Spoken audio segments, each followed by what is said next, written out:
नमस्कार मंडळी. काय सांगू तुम्हाला, प्रेमात आणि युद्धात सगळं काही माप असतं असं म्हणतात. पण मोरांबा मालिकेच्या आजच्या भागात जे काही घडलंय आणि जे काही घडणार आहे ते पाहिल्यावर प्रश्न पडतो की प्रेमासाठी माणूस कोणत्या थरापर्यंत जाऊ शकतो. एकीकडे आपल्या माणसाला परत मिळवण्यासाठी चाललेली धडपड आणि दुसरीकडे त्याच माणसाच्या सुखासाठी स्वतःच्या भावनांचा गळा घोटण्याची तयारी. आजचा एपिसोड अक्षरशः काळजाचा ठोका चुकवणारा होता.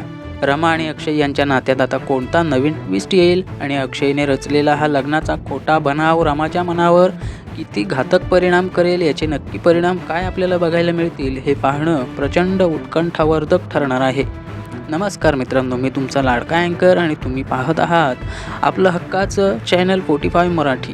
चला तर मग वेळ न घालवता आपण आजच्या म्हणजेच मोरांबा मालिकेच्या या अत्यंत महत्त्वाच्या भागाचं सविस्तर विश्लेषण करूया. आजच्या भागाची सुरुवातच मित्रांनो मुळात एका अशा नोटवर झाली जिथे वातावरणात तणाव स्पष्ट जाणवत होता. मकर संक्रांतीचा सण, तिळगुळाची देवाणघेवाण आणि त्यातच रमा, साई आणि अण्णासाहेब हे मुकादमांच्या घरी आलेले असतात. मुळातच संध्याचा स्वभाव आपल्याला माहिती आहे. तिला संधी मिळायला हवी असते टोमणे मारण्याची. तिने घरावरून आणि प्रॉपर्टीवरून जे काही बोलून दाखवलं तिथेच कुठेतरी या गोड सणात मिठाचा खडा पडला होता.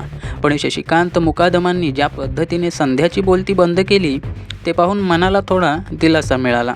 घर भिंतींनी बनत नाही तर माणसांनी आणि माणुसकीने बनतं, हे वाक्य आजच्या काळात किती महत्त्वाचं आहे हे त्यांनी पुन्हा एकदा अधोरेखित केलं. पण खरी गंमत किंवा ज्याला आपण एपिसोडचा हायलाईट म्हणू शकतो ती पुढेच होती.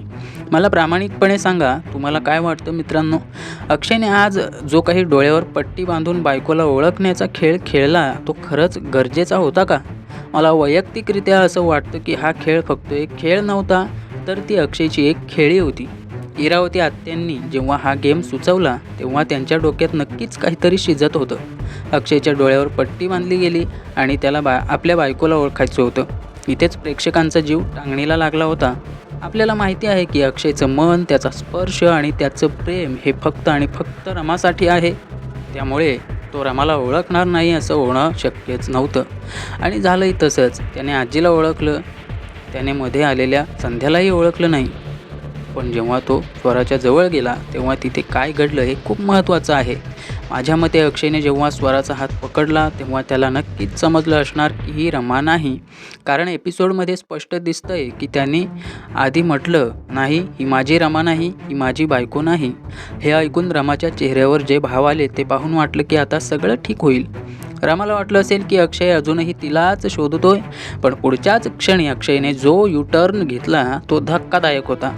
गंमत करत होतो, मला माहिती आहे तूच माझी बायको स्वरा आहेस असं म्हणत त्याने जाणून बुजून स्वराचा हात पकडला. हे करताना अक्षयच्या मनात काय चाललं असेल? मला वाटतं त्याला रमाला हे दाखवून द्यायचं होतं की तो आता स्वरासोबत पुढे निघून गेलाय. त्याला रमाला जळवायचं होतं किंवा तिला हे जाणवून द्यायचं होतं की तिने त्याला गमावलेलं आहे. पण मित्रांनो, या नादात त्याने रमाला दुखावलं नाही का? रमाच्या जागी उभं राहून विचार केला तर तिच्यासाठी हा क्षण किती वेदनादायी असेल. ज्या नवऱ्यावर तिने जीवापाड प्रेम केलं तो आज डोळ्यावर पट्टी असूनही दुसऱ्या कुणाला तरी आपली बायको म्हणून स्वीकारतोय, हे पाहणं कोणत्याही पत्नीसाठी मृत्यूदंडापेक्षा कमी नसतं. रमाची प्रतिक्रिया ही या एपिसोडमधली सगळ्यात अनपेक्षित गोष्ट होती. आपल्याला सवय आहे की सिरियल्समध्ये अशा वेळी हिरोईन रडते, आरडाओरडा करते किंवा तिथून पळून निघून जाते. पण रमाने आज जो संयम दाखवला त्याला तोड नाही बघा. तिने फक्त ते बघितलं नाही तर ती पुढे आली आणि तिने अक्षयला तिळगुळ दिला. इथे मला रमाचं वागणं खूप मॅच्युअर वाटलं. तिने अक्षयला शुभेच्छा दिल्या, तुमच्या नवीन आयुष्यासाठी शुभेच्छा, तुमचा शेवट गोड होऊ दे. हे बोलताना तिचा आवाज कापत नव्हता पण तिचे डोळे खूप काही सांगून जात होते.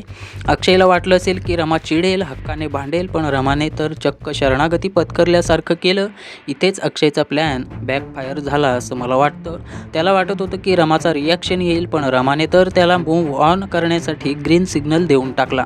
हे पाहून अक्षय नक्कीच अस्वस्थ झाला असणार. त्याच्या मनात जी कालवाकालव झाली असेल ती त्याच्या चेहऱ्यावर स्पष्ट दिसत होती. आपण ज्याला मिळवण्यासाठी नाटक करतोय तीच व्यक्ती जर आपल्याला शुभेच्छा देऊन दूर जात असेल तर त्या नाटकाचा काय उपयोग? या एपिसोडचा दुसरा आणि अत्यंत क्रुशियल भाग म्हणजे त्यानंतरची फॅमिली मीटिंग. शशिकांत, अक्षय आणि स्वरा यांच्यात जे संभाषण झालं ते ऐकून मला भविष्यातल्या एका मोठ्या वादळाची चाहूल लागते. अक्षय आता ज्या थराला जायचा विचार करतोय ते म्हणजे खोटं लग्न. होय मित्रांनो, तुम्ही बरोबर ऐकलं. खोटं लग्न.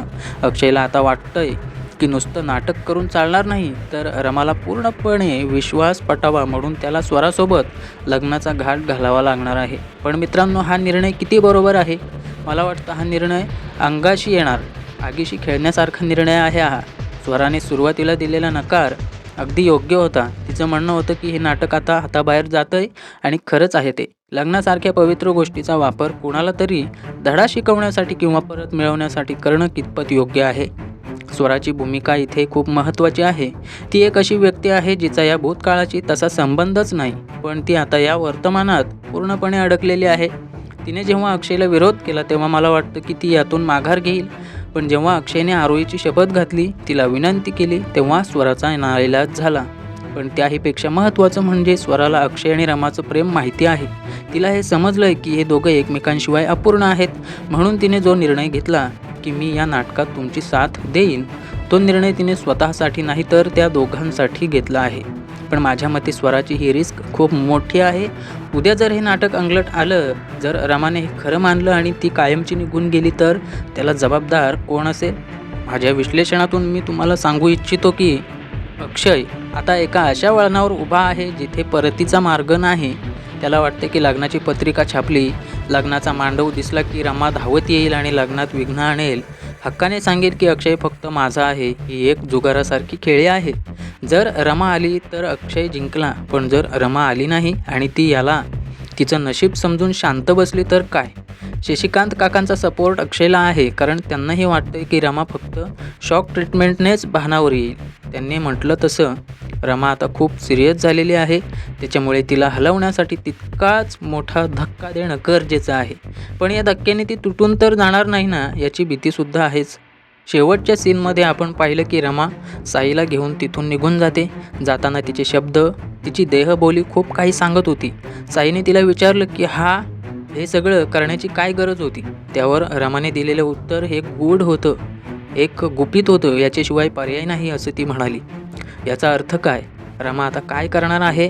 माझा अंदाज असा आहे की रमा आता एकतर स्वतःला पूर्णपणे यातून बाहेर काढण्यासाठी शहरातून लांब जाण्याचा निर्णय घेऊ शकते, किंवा ती अक्षयला दाखवून देण्यासाठी की तिला फरक पडत नाही असा काहीतरी निर्णय घेईल जो अक्षयला धक्का देईल.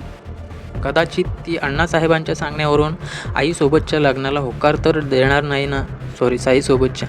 कारण जर अक्षयने स्वरासोबत पुढे जाण्याचा निर्णय घेतला आहे असं तिला वाटत असेल, तर ती सुद्धा मी का थांबून राहू या विचाराने साईचा विचार करू शकते. आणि जर असं झालं तर मालिका एका भलत्याच वळणावर जाईल. आजच्या एपिसोडमधून एक गोष्ट प्रकर्षाने शिकायला मिळते, ती म्हणजे संवादाचा अभाव. रमा आणि अक्षय दोघंही एकमेकांवर जीवापाड प्रेम करतात, पण दोघंही आपापल्या समजुतींच्या कोशात अडकलेले आहेत. रमाला वाटतंय अक्षय सुखी व्हावा म्हणून तिने दूर जावं, आणि अक्षयला वाटतंय रमाला परत मिळवण्यासाठी त्याने तिला जेलस करावं. या दोघांच्या इगो आणि गैरसमजांमध्ये प्रेम भरडलं जाते. मला वाटतं जर रमाने एकदा मोकळेपणाने अक्षयशी बोलून त्याला जाब विचारला असता, किंवा अक्षयने नाटकाचा आधार न घेता रमाच्या पायाशी बसून तिला समजावलं असतं, तर कदाचित ही वेळ आली नसती. पण मग मालिका पुढे कशी चालणार, नाही का? आता पुढे काय होईल याची उत्सुकता शिगेलाच पोहोचते म्हणा. उद्याच्या भागात किंवा येणाऱ्या काही भागांमध्ये आपल्याला नक्कीच लग्नाची धामधूम बघायला मिळेल. पत्रिका छापल्या जातील, खरेदी सुरू होईल. हे सगळं बघून रमाचा संयम सुटेल का, की ती अजूनच दगडासारखी कठोर होईल? मला वैयक्तिकरित्या असं वाटतं की जेव्हा लग्नाचा मुहूर्त जवळ येईल तेव्हा रमाचा बांध फुटेल. आता ती शांत आहे, कारण तिला वाटतं हे सगळं फक्त बोलण्यापुरतं आहे. पण जेव्हा ती प्रत्यक्ष कृती बघेल तेव्हा तिच्यातली बायको नक्कीच जागी होईल. पण तोपर्यंतचा हा प्रवास, हे टेन्शन आणि हे गैरसमज आपल्याला आणि या पात्रांना खूप त्रासदायक ठरणार आहेत. अजून एक मुद्दा जो मला खटकला तो म्हणजे घरातील इतर लोकांची भूमिका. आजी, आई हे सगळेजण शांत का आहेत? त्यांना हे कळत नाही आहे का की या मुलांच्या आयुष्याचा खेळ होतोय, की त्यांचाही या प्लॅनमध्ये समावेश आहे? इरावती आत्यांचा आनंद तर गगनात मावेन असा झाला आहे, कारण त्यांना हेच हवं होतं. पण बाकीच्यांनी तरी थोडं प्रॅक्टिकल वागायला हवं होतं असं मला वाटतं. पण आपण मालिकेचा भाग म्हणून हे सगळं जास्त विचारित नको व्हायला. एकंदरीत सांगायचं तर आजचा एपिसोड हा टर्निंग पॉईंट होता. इथून पुढे गोष्टी सरळ रेषेत घडणार नाहीत. खूप सारे ट्विस्ट, खूप सारे इमोशनल ड्रामे आणि कदाचित काही धक्कादायक खुलासे आपल्याला बघायला मिळतील. रामाने शेवटी जे पाऊल उचललेलं आहे, जिथे ती साईला घेऊन काहीतरी करण्याच्या उद्देशाने निघालेली आहे, तिथेच खरी गंमत आहे. मला खूप दाट शक्यता वाटते की रमा आता अक्षयला पूर्णपणे विसरल्याचं नाटक करेल किंवा ती स्वतःच्या लग्नाची घोषणा करेल. तसं झालं तर हे टिट फॉर टॅट असं होईल. तर मित्रांनो, हे होतं माझं आजच्या एपिसोडचं विश्लेषण. ही मालिका आता अशा टप्प्यावर आलेली आहे की एकही एपिसोड मिस करणं आपल्याला खरी एंटरटेनमेंट गमावल्यासारखी वाटेल. तर मित्रांनो, तुम्हाला काय वाटतं, अक्षयचा हा लग्नाचा डाव यशस्वी होईल की त्याच्यावरच उलटेल आणि रमाने शेवटच्या सीनमध्ये नक्की काय ठरवलं असेल? तुमची मतं, तुमचे अंदाज मला कमेंट बॉक्समध्ये नक्की कळवा. मला वाचायला नक्की आवडतील की तुम्हाला काय वाटतं आहे. कारण अनेकदा प्रेक्षकांचे अंदाज लेखकांच्या विचारांपेक्षा जास्त भारी असतात. जाता जाता एकच सांगेन, आजची तारीख आहे 17 जानेवारी 2026.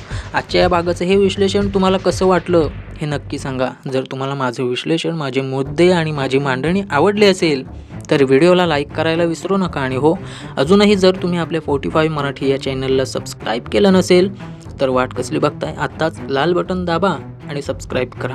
कारण मोरांबा मालिकेचे असेच मसालेदार, सविस्तर आणि अभ्यासपूर्ण अपडेट्स तुम्हाला फक्त आणि फक्त इथेच मिळतील. बेल आयकॉन दाबायला विसरू नका, म्हणजे माझा पुढचा व्हिडिओ आल्यावर पहिली नोटिफिकेशन तुम्हाला नक्की मिळेल. भेटूया पुढच्या व्हिडिओमध्ये एका नवीन अपडेटसह, नवीन विश्लेषणासह. तोपर्यंत काळजी घ्या, पाहत रहा मोरांबा आणि इतर मालिकांचे मी केलेले विश्लेषित रिव्ह्यूज. कनेक्टेड रहा.